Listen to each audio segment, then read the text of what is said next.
to being declared a total loss by the insurance company, and further authorizing the mayor to sign all necessary documents. I need a motion and a second. Selectman Tullis? Selectman Eubanks. Chief Nordstrom, these are your vehicles, correct? Yes, sir. Police department vehicles. And what is the EMC when you say they declared them a total loss? That's by the insurance company. They were already older vehicles, junkers, if you will, and when we had the last terrible weather, that big tree behind the police department, the limbs were blowed on them, and that did them in. Okay. And so was there when they declared them a total loss, was there did we receive some type of payment from them as a claim? I believe so, yes, sir, but I'm not 100%. Okay. Maybe we can get some information on that and put it in our box. Selectman Hill. Yes. First question is, can they be driven? And they're 2008, 2007. What are we going to do with the vehicles? They'll probably be auctioned off if the insurance company doesn't want them to come get them. Usually they're auctioned off. Okay. But and as far as can they be driven, I don't know. That determination is through, of course, Public Works with our vehicle maintenance department with the insurance company. So the notes that I have here from the chief are that it was they were covered a total loss by the insurance company. All right. Further discussion? Selectman Brock.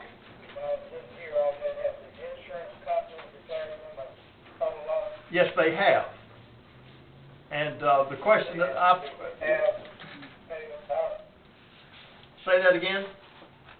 They have paid us out. I'll put that information in your box. Chief Nordstrom did not have that answer, but it would appear as though they have. But we'll get that information put in your box. So,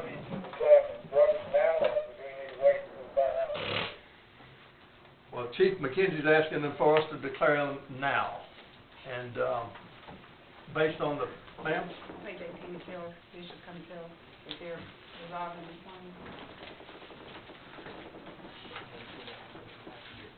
No, sir, at least for custody. We have a letter from EMC Candy Shepherd, physical damage appraiser, addressed to our city clerk. I'm writing you this email to advise you that the two police vehicles are being deemed a total loss, and we're in the process of resolving the claim. So it balls in their court, and we're yes. Okay, Selectman Hill. I see that one of the cars is 2007. It only has 142 miles on it. Was it a wreck? That's just wore out. I mean, this is the police fleet that stays 24/7. Some cars, they last longer than others. No, I'm serious. It has 142 miles on it. That's got to be wrong. That's a drive to Jackson and back. It's got to be 142,000 miles. Okay. Yeah, there's no way. All right. Any further discussion on this matter? Perfect. Okay. Vote. Selectman Brock, how do you vote, sir? Aye.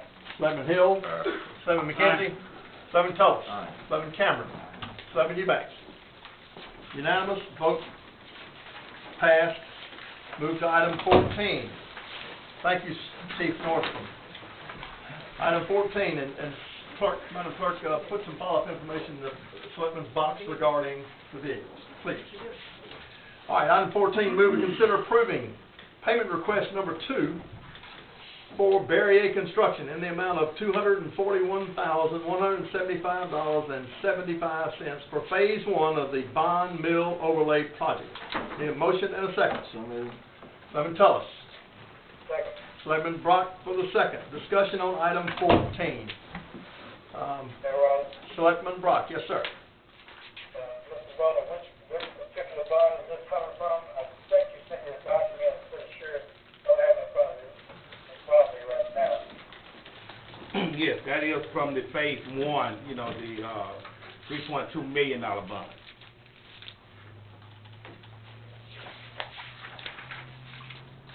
Does that answer your question, Selectman Brock? Yes. Okay, very good. Any further discussion? Vote. How do you vote, Selectman Brock? Aye. Selectman Hill. Aye. Selectman Aye. McKenzie. Selectman Tullis, Selectman Cameron, Selectman Eubanks. All right. Then we have the addendum items to consider voting on. Item number 1, move to consider approving the advertisement of one vacancy on the McComb Pike County Airport Board. This is term C, which will expire December 31st, 2017. These appointments are for a 5-year term, and we will accept applications December 13 through December 21. Correct? Okay. And motion and a second for this? Selectman Cameron for the motion, Selectman Tullis for the second. This is a term that is currently held by Major Oliver Smith, who was appointed by this board to fill the unexpired term of Dr. Larry Stewart, who resigned last year. So we have Selectman Brock. Yes, sir. Did you have a question, sir? No question? Okay. Any other discussion, Selectman Cameron? He's not reapplying. I cannot answer that, but he will have the opportunity just as the public has an opportunity. The question was, is Major Oliver Smith going to ask this board for reappointment? And I cannot answer that. He has not given us his notice. But the city administrator certainly will contact him and give him notice that we're going out for appointment.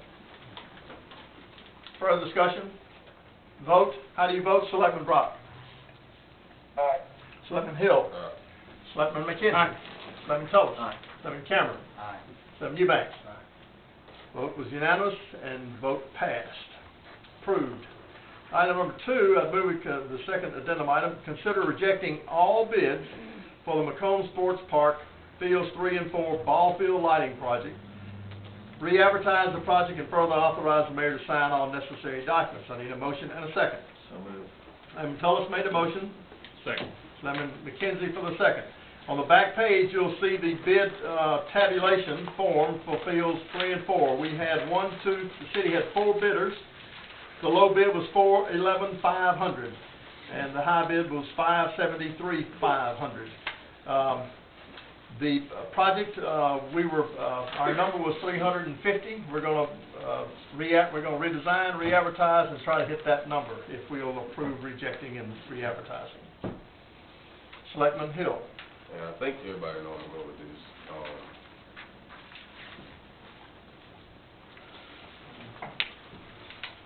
I was under the impression that the lights cost $350. $350,000? $350,000, yes. Yes. So we didn't know how much this stuff cost, correct? Obviously, we didn't know how much it cost, right? We had estimates. We didn't know, correct? We had estimates. That's how we operate before you go out for bid. You have estimates prepared by engineers. By who? By engineers. Who was that project prepared, that estimate prepared by? The estimate was prepared by Musco Electrical and Neil Schaefer. Okay, so we didn't know how much it cost exactly before we allocated $350,000 for it, correct? We have an estimate. I'm going to get to my point. My point is that, again, this board does what it wants to.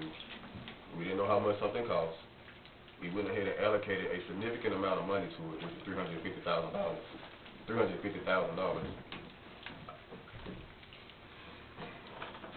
I was asking for $140,000 for 2 parks for different equipment, but you guys denied that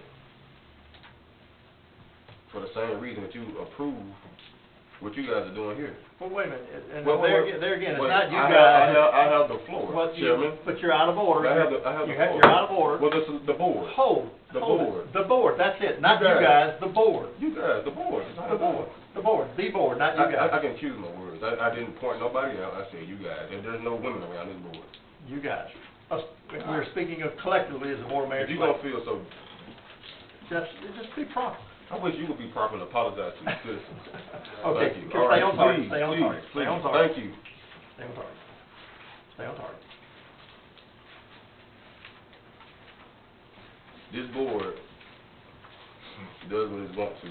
You guys denied me of my request for the same reason that you guys approved, same reason this board approves this request. Just want to make note of that. Just want to make a note to the public, again, about the unfairness of what this board does. And it's definitely, and again, this is a park that we spent over $5 million in. And now it's looking like we're going to spend over $500,000 at this park, and we have other parks around the city that needs attention. As this gentleman was just talking about safety for our children.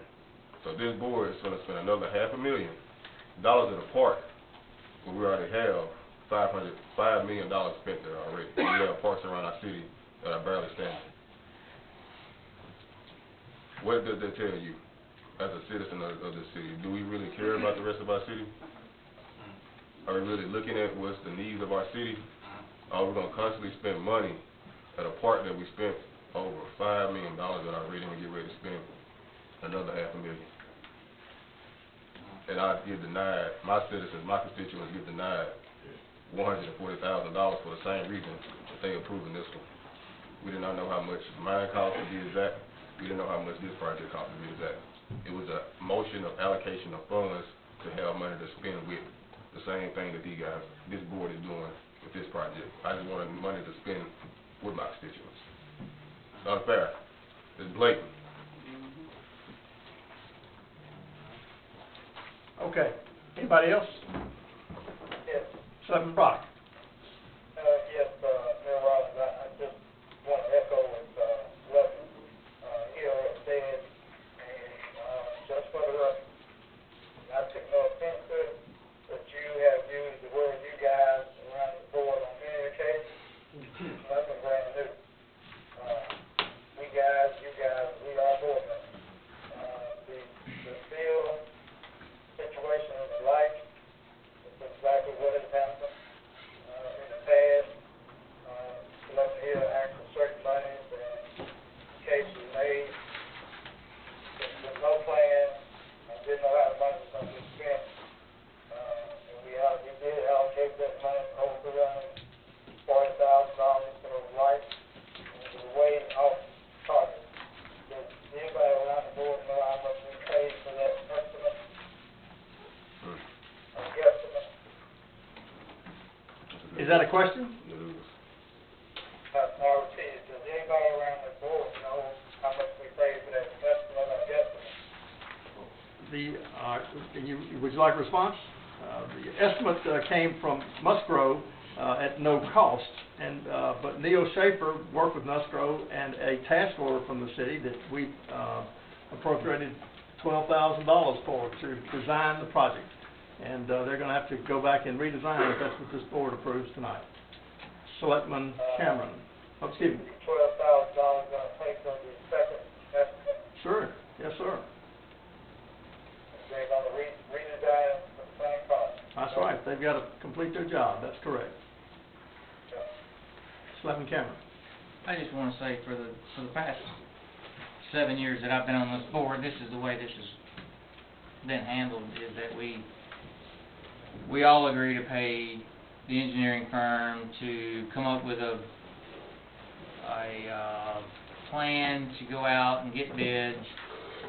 We have rejected bids in the past because we knew what we were going to be paying for.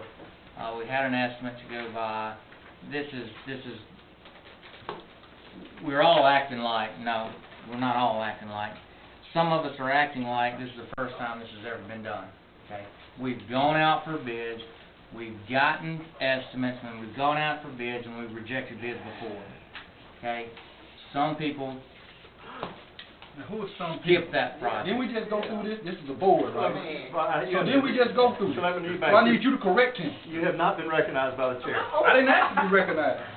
I'm telling you, he just started some people, and you just said that we are a board. So he needs to address the board, not some people. Okay, this board, Yes. excuse me. But you're out of order, Mr. Devontae. You'd like to stay, or you want to leave? Okay. Selectman Cameron. This board says this is something new. It's not. Okay, we've done this time and time and time again. All right. Further discussion, Selectman Hill. Yes, board, it's not that it's anything, new, but it's just how we do things. But again, it's when one selectman wants to do things the way we've been doing them, it gets denied, but when other board members or the presiding chair would like to conduct as usual or status quo, just continue and it's approved. So that's the issue and the point that I'm trying to make here. And once again, it's blatant that parks and areas of the city, it may be because the requests are coming from certain people, I'm not sure. But it's very blatant that this board has been unfair when it comes down to approving and the denied motion. And it's very blatant that you will correct one selectman and not the other man for the same thing. It's blatant. So I think that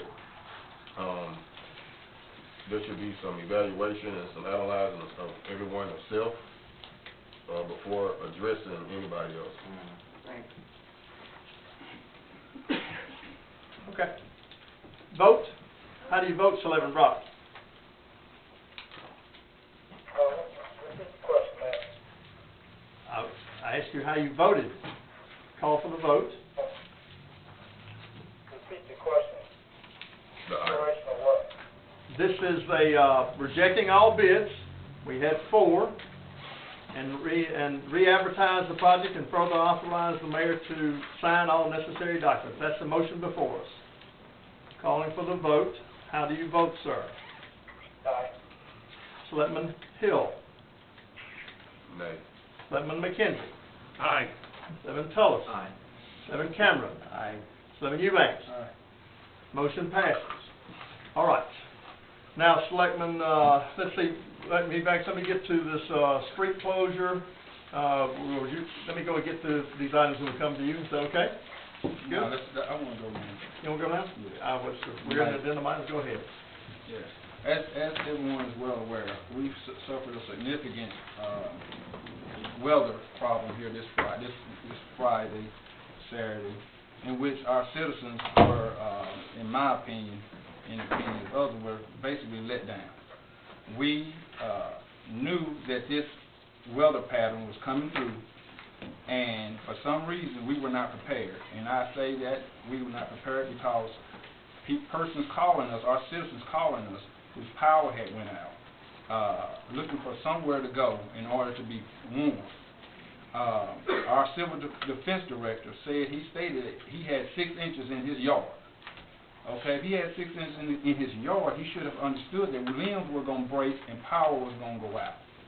We should have had at least one shelter open for our older folks that could go and be warm during the day. Now, not only our older folks, but younger children. We had to go out. I had to buy hotel rooms for people that were cold, that didn't have nowhere to go. The mayor sent me a letter, an email back and said that they should go and ask their neighbors. How can you ask your neighbor when your neighbor power's out? It doesn't make sense. But today, I kind of figured out what was going on, what happened, and with Mr. Coughlin and the rest of his little group he has.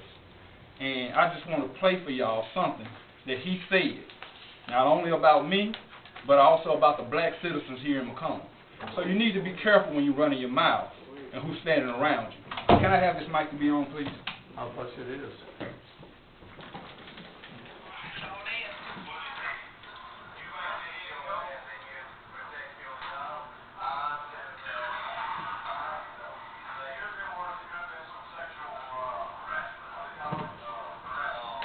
Now you're talking about sexual harassment.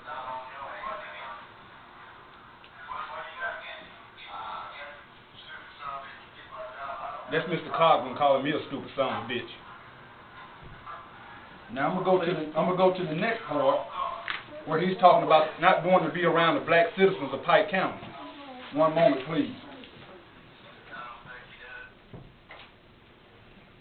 And also, as a employee, he's talking about finding people to run against me. And we'll go through all of it with you here. And also his taking marijuana. He's talking about he's using marijuana as well as marijuana oil so he can get over the other dope. 14 minutes, hold on. No, that's that stupid son of a bitch. Excuse me, ladies and gentlemen. Excuse me, ladies. Oh, I'm just repeating what he said. I know, but you don't have to do that. There's an ordinance against speaking like that in the board. Come on. Well, he shouldn't say it. Mackenzie, I got this. And just, please, operate a little bit for him. You're better than that. You go back.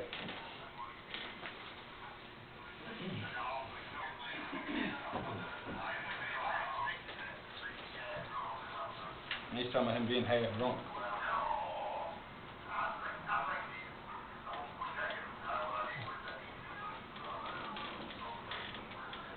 He quit taking them over the weekend.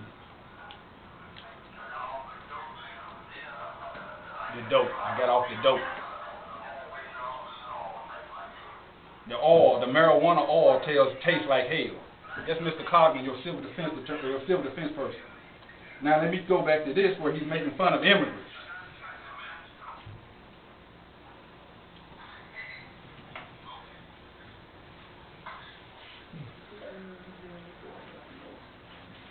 Excuse me, ladies and gentlemen. That's him talking about immigrants, how he talks. Here is a socialist laughing. It was quite humorous to them. Let me go to the part where he says they was talking about people running against me. Let's go to this part. And mind you, I haven't even heard the whole tape. This is just half of it. I'll take time tonight to hear the rest, and I'll give y'all a detailed sheet on it. Excuse me for that phone ring, but that was just sending the message to me.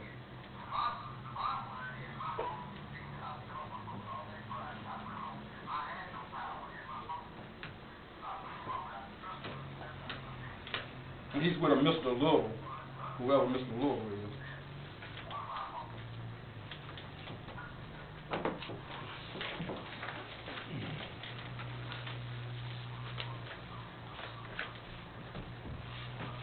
I'm trying to get to it.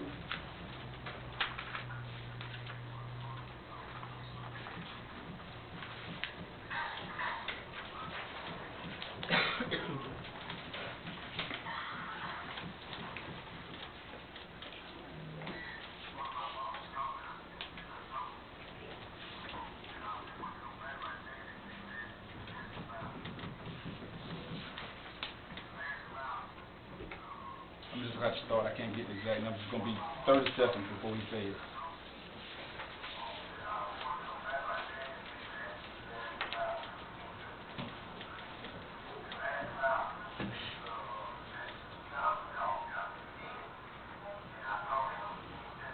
So he was talking about you, I think.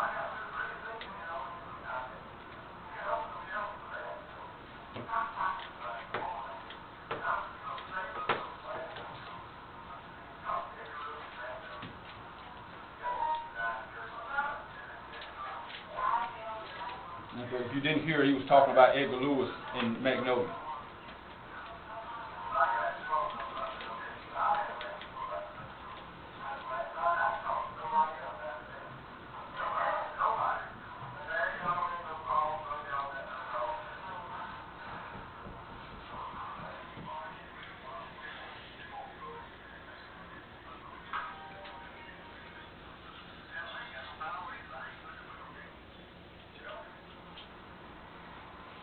That's him saying he ain't looking for no damn shelter. That's what his word is. Excuse me, Mackenzie, in your ears will continue. That's him talking politics. All the thing Albert Eubanks want to do is get his name in the paper. Same thing employees can do. Now this here is where he's telling about he can't take a pay cut. That's them talking about who to get to run against them. So this is all what happens when people don't understand how this situation works. They sit around and they plan things out. And they buy people out and they try to get people to run against other people that they don't like. You know. This is the civil defense director, the person that's supposed to take care of these citizens, engaging in political espionage or whatever he's doing, collusion. And I'll get you a transcript for the rest of it. I don't have time today, but I'm going to make a motion to amend the agenda and put on there the termination of Mr. Coggan. But just for what he said there, 8 minutes from now, I bring in Mark Shepard, because he's on it too. So my motion is to amend the agenda to terminate Mr. Coggan, or at least terminate our part of his employment. And I have you a more detailed description of how he's talking about black folk not wanting to go to ball games around black people. He'll rather go to Brookhaven, where they're sitting there talking about, is Brookhaven majority black? No, it's majority white. That's where I'm going to go. That's Coggan. That's his voice. That's him talking. So before y'all throw all these actions about everybody else, I want you to know what he did, what he said out of his mouth. Now, I want the radio, I want you to address this with him. I want you to ask him questions. What was he saying? Who he was saying it to? What was this little group they had? Like I've told you before, be careful who you're sitting around talking around. Because the one you think your friends ain't your friends. So that's why I'm making a motion right now to terminate him, or else our part. I know and I'll be at the city, the Pike County Board meeting as well, and I have a more detail. Excuse me for not having it right now, but it was just given to me moments before I stepped into this room. Thank you. Senator Eubanks, I think the motion would be, while I appreciate, I look forward to the transcript that you present, might be a little bit more understanding what's being said there. I mean, I heard the bits and pieces. But he is not an employee of the city of McComb, and I would think that I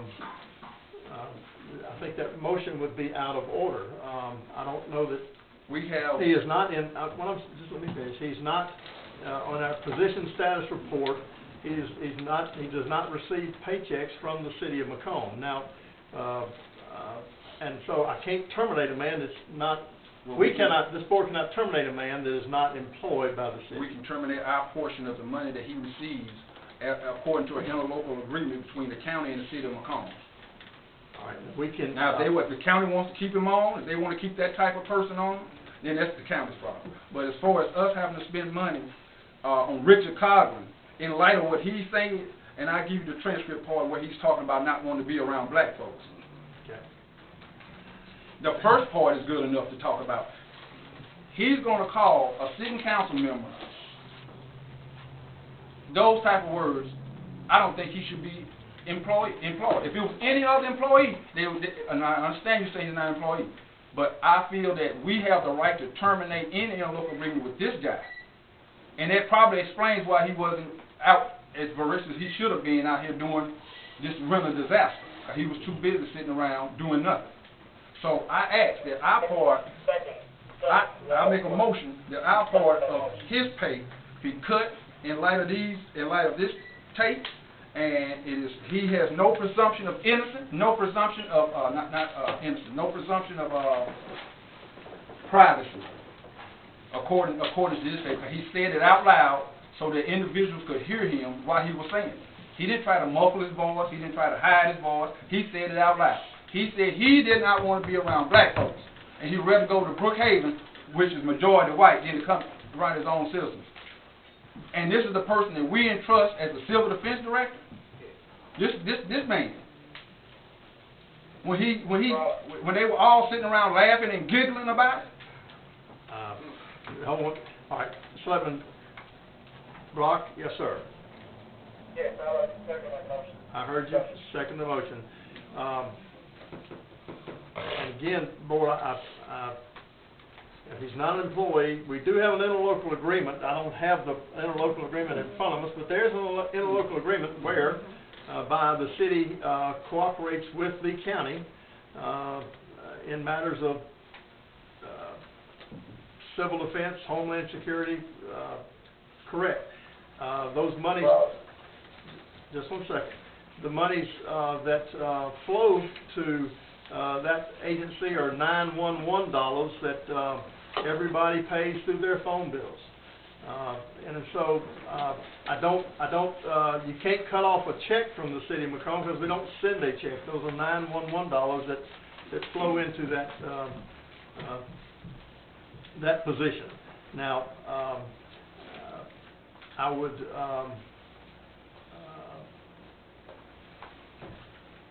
so I just don't think that this motion, this take time is, all the things considered, I just don't know that it's appropriate, but.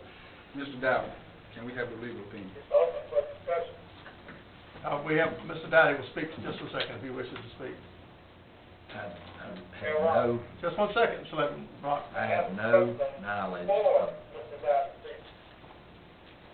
Hold 1 second, go ahead. what's he saying? Go ahead, Nancy, go Well, ahead. I don't have any knowledge about the interlocal agreement.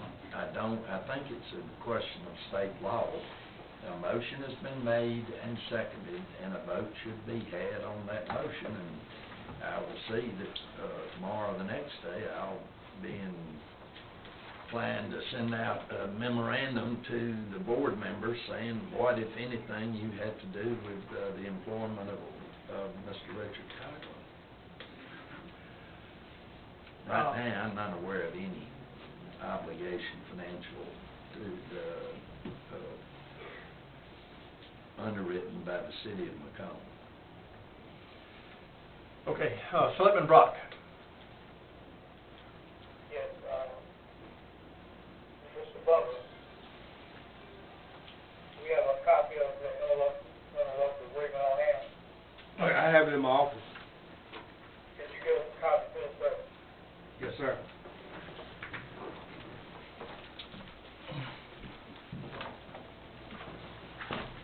May we continue with discussion while City Administrator runs to his office? Yes, sir, I'll hold my. Selectman Cameron. I'd like to make an alternate motion that we table it. I heard bits and pieces I didn't hear between everything. I'd like a copy of that and whatever you said, that we were gonna get a transcript of that. I'd like a copy of that and a transcript. I'd like to make an alternate motion we table it until we can all get a copy of that and the transcript. Second. There's been a motion, second to table.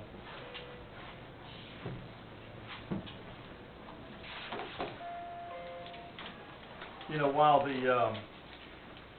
that is quite something to hear. I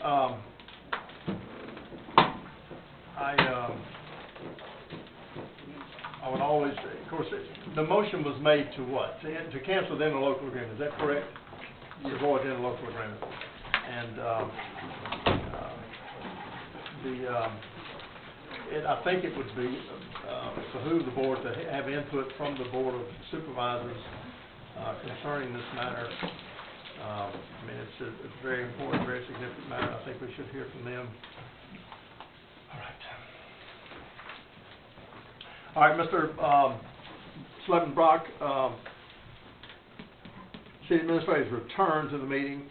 He has given Mr. Dowdy a copy of the interlocal agreement, and he is looking over it. Got a motion to table. I know.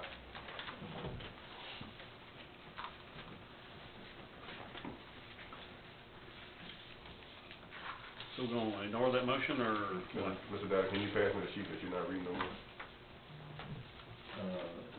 Yeah, let me.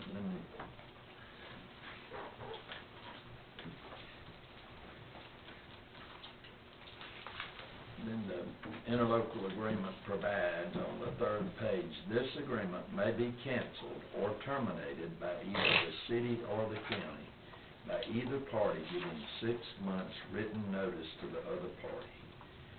Said notice of cancellation or termination shall be given by certified mail, return receipt requested to the following addresses: President, Pike County Board address, Mayor, City of McComb address. All right, there's been a motion and a second to table.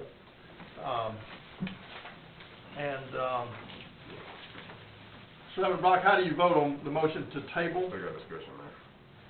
On table? Yes. Okay. Selectman Hill? I think that, our attorney just read the legal document of how we shall proceed with, the termination of, Mr. Coughlin. I think that tonight we need to go ahead and take that initiative to start our process in this. I don't think we should wait till the next board meeting or wait till another special call meeting for this, termination. We heard bits and pieces of what I heard was enough. And, I think that we need to go ahead and take the initiative tonight to start on this 6-month process of, terminating this, employee, by the way of contract of an interlocal agreement. We need to go ahead and start the process of discontinuing our funds and, support in this contract. So I don't think we need to table this. It need to be taken care of tonight. Board, I would just say this, that, again, this is, first I've heard this, it's, I would always say that, and this is like accusing, and, a person, not this tape right here, but I think that, the Board of Supervisors or this particular person should have the right to speak, and at least make his, have a chance to speak on it. And, before we just, go off and make a decision based on this, I just think that would be the appropriate thing to do, to give the county and, Mr. Coughlin a chance to respond before we just run off and do this. Okay. On the table. So, Question about on the table. Okay. The reason why I second the table is I heard that this recording just came to light tonight. So there's been very little details about where it came from, how it came from, what it's involved. It just came to light tonight, but we have a written documentation of 10 minute, 15 minute, 20 minutes, so I'm a little suspect. So I think there needs to be a little more investigation, just like you said, of this information that we got here, where it came from, ins and outs on it, because I haven't heard enough of that to make me want to make that kind of vote tonight. all right, so Selectman Brock, did you have another comment, sir, before we move on? Okay, I'm sorry, one more. Question is, this is out of the first 2 paragraphs, and then a couple pages, what was the first? It's not the first. The first page is the approval by Attorney General of the interlocal agreement between the City of McComb and Pike County for the consolidation of emergency communications. And the only part of this agreement that could be voted on tonight, in my opinion,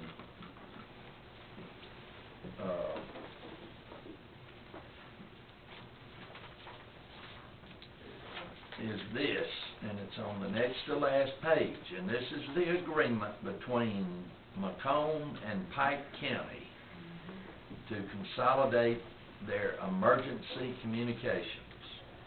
And this agreement may be canceled or terminated by either the city or the county, by either party giving 6 months written notice to the other party.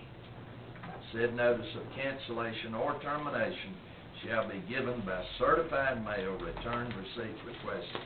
So the only vote would be whether or not you're authorizing the city administrator to write the letter of termination to the county in which you state that you're withdrawing from the emergency communications interlocal And agreement. I understand that, but my question was back to the first page. Back to the first page, Mr. Dowd. Who is Mr. Coughlin supervisor? Let me say it again.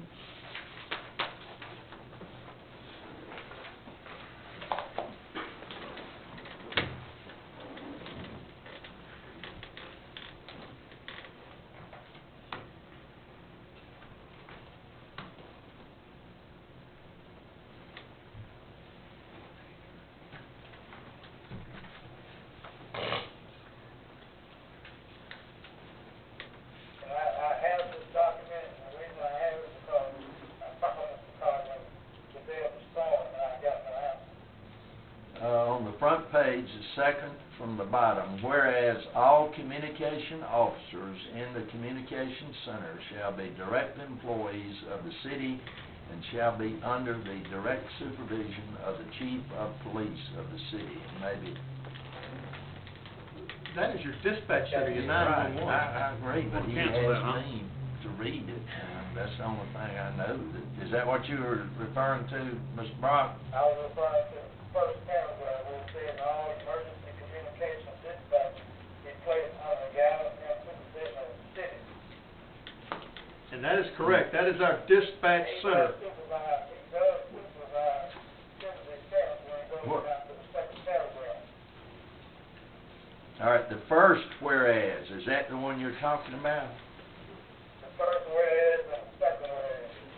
Whereas pursuant to the authority of section 3315-1 Mississippi Code, the Board of Mayor and Selectmen of the City of McComb and the Pike County, Mississippi Board of Supervisors are of the opinion that it would be in the best interest of both of the above-mentioned governmental entities that all emergency communications, parentheses, dispatching, close parentheses, be placed under the guidance and supervision of the city in order to effect maximum efficiency, economy, and supervisory effectiveness.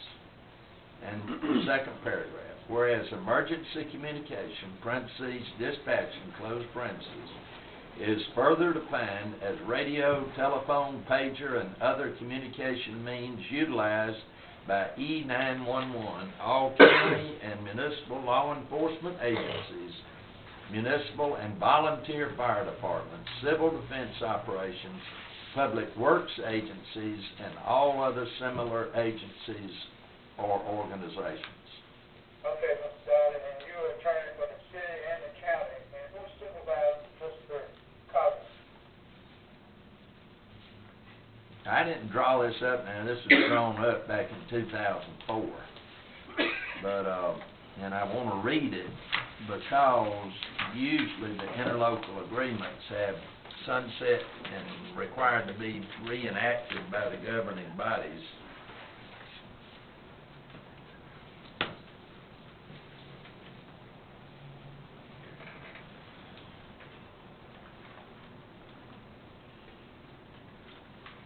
So is that saying that we don't know who supervises that?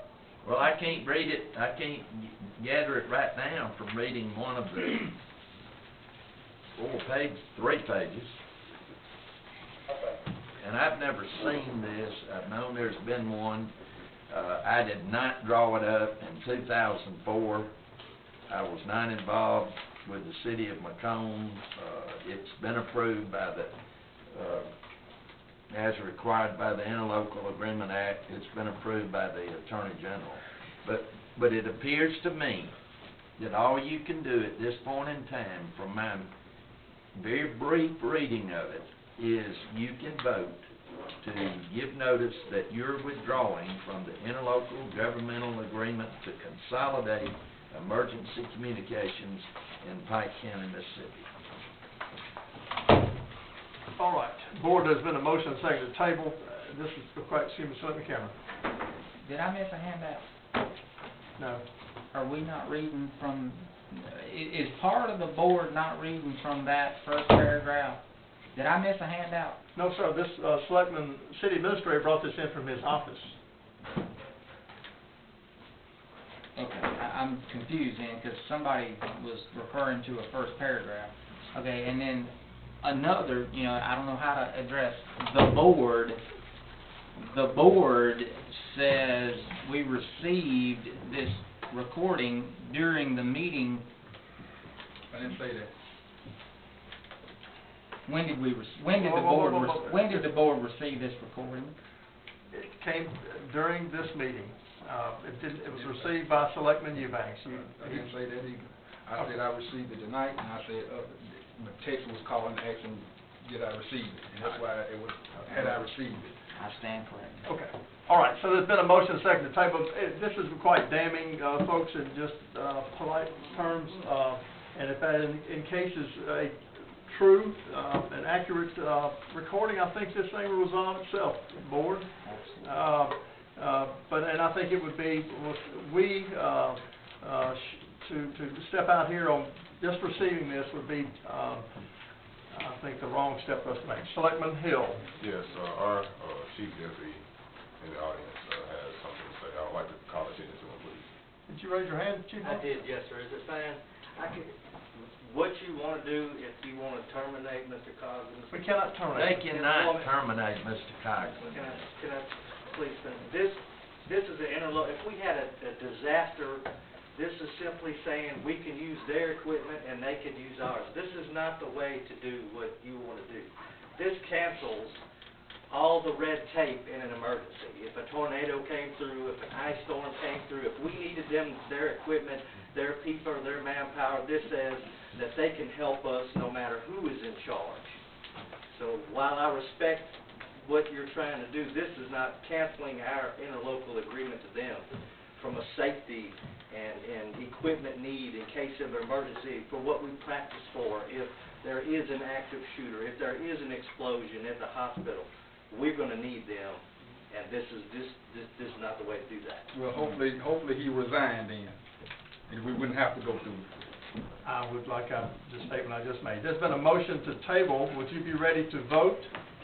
Selectman Brock, how do you vote? Motion to table. Yes. I still have my hand raised. Mr. McKenzie offered table to not adjustment to when? Well, it's like I say, it would be back on the docket. We can have a special call meeting if, just give us a day or two of this thing to play out. So we can get a copy of that? Yeah, we're going to And get a copies of transcript. transcripts submitted by Selectman Eubanks. Just give it a day or two. Everything. Yes, because of the interlocal year. Okay? Motion second. You made that motion. You second? Excuse me. You vote aye? How do you vote? How do you vote? Aye. Selectman Hill, how do you vote, sir? I vote aye. Selectman McKenzie? Aye. Selectman Tullis? Aye. Selectman Cameron? Aye. Selectman Eubanks? Nay. All right, motion passes. All right, we move to discussion of McComb's School Street Bridge, Chuck Lambert. Mr. Lambert. And, board, on page 25, you'll see an attachment that comes from Mr. Lambert's report that you should draw attention to. Do you have your packet, Selectman Brock? I do not. Okay. Um, Speak loud. Back on October the 20th, State Aid actually notified Mayor Rawlings, as I've got in y'all's handout, that the three-span bridge on School Street needed to be closed due to weight limitations. It has been stated, it was stated that the bridge will remain closed until such time that the bridge is repaired or replaced, and it gave us until December the 4th to properly mark the bridge as closed, and that has been completed. The situation with School Street, unlike North Street, is that it's a much bigger, School Street's a much bigger bridge. Same situation, it's just the timber pilings are gone, and the state's pushing, and the feds are pushing to get away from timber piling bridges. So, they've revamped the way they rate bridges and all this kind of stuff. And looking at that, our first option, as far as the city would be, to go in and to replace the bridge with a new concrete bridge. And with it being a three-span bridge, I talked to Mr. Tolles, city engineer, works for the county engineer, and he and I got together, and approximately, without doing any drawings or any in-depth thing, it would cost somewhere between $250,000 to $300,000 to replace that bridge with a concrete bridge. The second option would be to install train tank cars or 8-foot in diameter culverts, if you can get them that big. The counties use that a lot. We didn't use those on North Street. It wasn't needed, but they're thicker, they're heavier, but because when they ran the hydraulics, again, Chad Tolles ran the hydraulics on it and suggested to handle the flow, it's going to be probably at least three tank cars. Now, you'd go in there similar to what we did in North Street. We would set the tank cars tear the bridge out, second tank cars, and then backfill it with, proper material, wrap the sides, and then you would have a crossing there. The tank cars, if we can find them, would run somewhere between $15,000 to $20,000 each. And when you add in the material cost, we're assuming that somewhere between $75,000 to $80,000 would be our cost to replace it, to open it back up. The third option, when you look at School Street, it's coming off, I think it's Universal. It's just north of Hamilton. And while I mention Hamilton, let me say this. I don't know what you're going to do with Hamilton yet. I don't know that they've re-inspected that. That may be another bridge we have a problem with. Same situation. It's not as wide. I think it's just deeper. School Street's just wide open. If we could close School Street at Holden, and then there's a shop right there on the corner of Universal and School Street, come around behind that curve till we don't cut off access to the back of the shop. There's no other homes on that stretch of School Street. Now, we could close it, tear the bridge out, make the necessary barricades, and not have that money to spend at this time. We could just close the street. It's possible we could look at some LSBP funds with the county down the road. I hadn't got that far with it, but I felt like it was time that I needed to give y'all an update on that situation. I've mentioned it a couple of times to Selectmen Hill. We've not discussed anything in any depth about this, but this is the three options y'all got at this time, or we've got at this time as the city. And y'all have any questions? Yes, Selectman Hill. Yes, to our financial officer, how much money do we have in our capital improvement fund? Right now we have, just off the top of my head, it's a little over $2 million. Now, capital improvements would replace a bridge? Capital improvement would only be used for, we use that in the water area, to do with the water lines and all of that.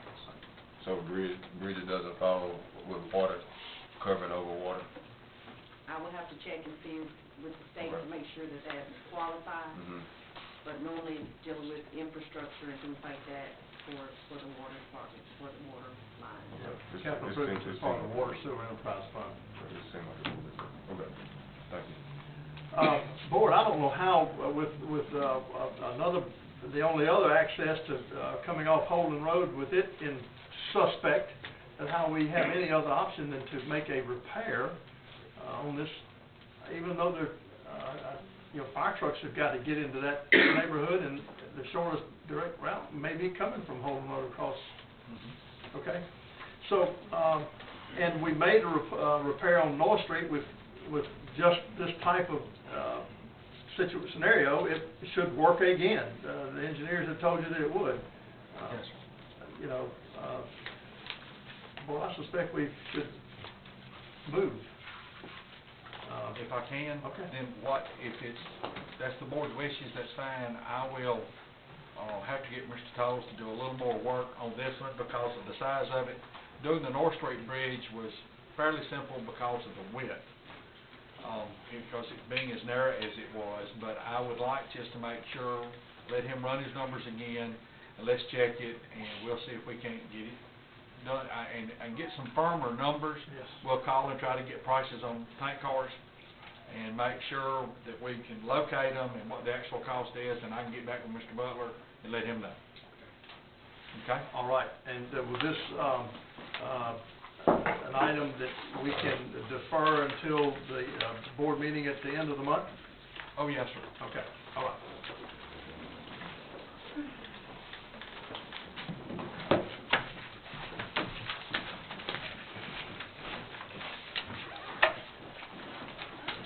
Item move to consider approving travel for Selectman Ronnie Brock to attend the annual evaluation of the municipal retirement system meeting to be held in Jackson, Mississippi on the day of December 20, 2017. So we'll be approving travel to back and forth for Selectman Brock to the municipal retirement system.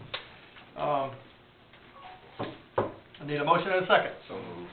Selectman Eubanks and Selectman Hill. Would there be discussion? Selectman McKenzie. Why would a selectman need to go to that?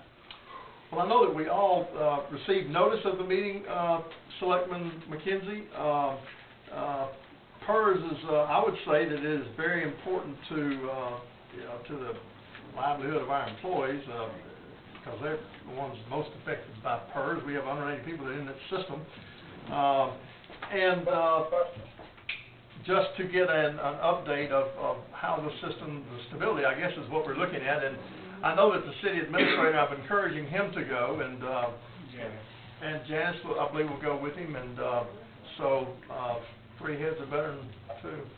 I'm sorry. What was the question? The importance of a selectman attending a municipal retirement system annual evaluation meeting. And I was trying to give an answer. Selectman Eubanks. Should we also approve Mr. Butler and Ms. Janice, Ms. Dillon? We don't have to move it. Mayor Ross, Yes, sir. we did, just so selectmen would know, we all did get invitation to, conference. So noted. We stated that. I have stated that. Selectman McKenzie. My only point is, I would think the money be well spent somewhere else, because you're already sending 2 people there, you wouldn't need to send an elected official. That's my opinion. Okay. Any further discussion on the matter? Vote. How do you vote, Selectman Brock?